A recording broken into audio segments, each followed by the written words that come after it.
Denis Katya is a new opera based on a true story, and it uses verbatim text that we gathered from different interviews and sources about this event that happened in 2016. It's about two Russian teenagers who ran away from home in the western region of Russia, ended up after 3 days in a cabin in a confrontation with the police, and they died, and we don't know exactly how they died. But for the time that they were in the cabin, they were live streaming this. And it's kind of about young people today growing up in the internet world. La BBC a fait un reportage dessus, et le Daily Mail aussi. Et après, c'était partout sur Internet. C'était juste nouveau. So we're going to go from... Moi, je vais commencer le texte à 20 spectateurs. Il y a maintenant 20 spectateurs sur Periscope. Vous entendez les WhatsApp dans vos oreilles? Non, vous entendez pas. There's something really interesting when the two teenagers who are the subject of the story, they live streamed the events. So there was something theatrical that they were wanting an audience, and so in some ways I think we think about this piece as an extension of what they started.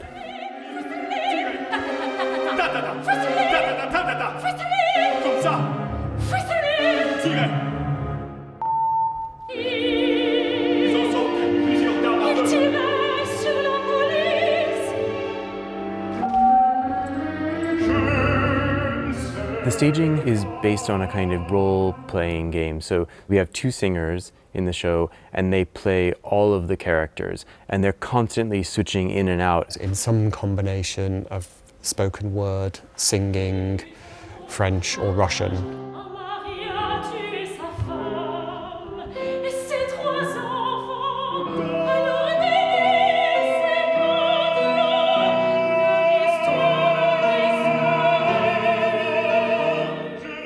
You hear different people talk about the same event, but in two different ways. We were interested in exploring this idea of different interviews, like you would have in a TV documentary. So we've taken that sort of idea of these talking heads, and we've made an opera out of them.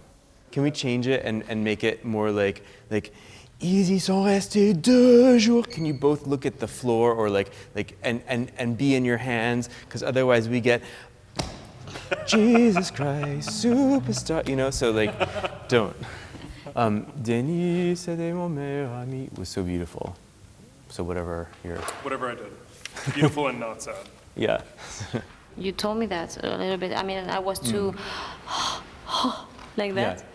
So I tried to be against this music because the music that does the work, you know what I mean? I don't have to, of course I do some work, but you know what I mean. Yeah, it's like we take this naturalistic text, which I want the psychological delivery to be that naturalism, but then we pull it apart, and it becomes. And we need it. And we need it.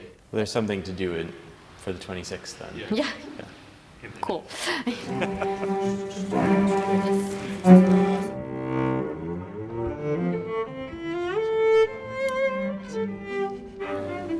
Yeah, we're good to go then. Wow. So what we will do is run each section by section and then do a little work. So originally we were going to write a piece for a standard string quartet, but then at some point I think we thought that was probably a bit boring, and that 4 cellos would give us a really rich sound, and the cello spans the same range as the mezzo-soprano and or soprano in this case, and the baritone.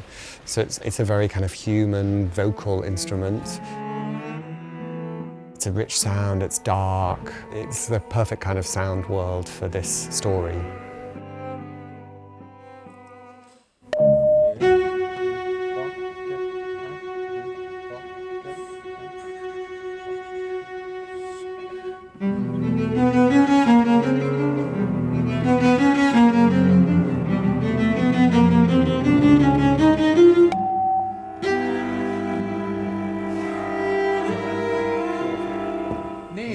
Getting better. Let's do it once more.